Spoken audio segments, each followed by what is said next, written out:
अकोला शहरातील तोष्णीवाल लेआउट भागात एका विद्यार्थ्याची निर्घृण हत्या करण्यात आली आहे। या घटनेमुळे शहरात खळबळ उडाली आहे। प्रकरणी पोलीस अज्ञात मारेकऱ्यांचा शोध घेत आहे।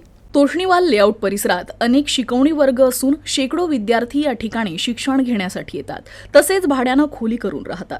इथं शिक्षणासाठी आलेल्या जळगाव जामोद येथील विशाल मधुकर धोटे हा 16 वर्षाचा विद्यार्थी 12व्या वर्गात शिकत होता।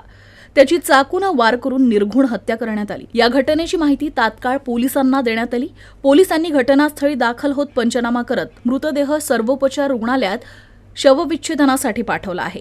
घटनेतील आरोपी फरार असून पोलीस अज्ञात मारेकऱ्यांचा शोध घेत आहे। पोलिसांनी प्रकरणी गुन्हा दाखल केला असून पुढील तपास पोलीस करत आहेत।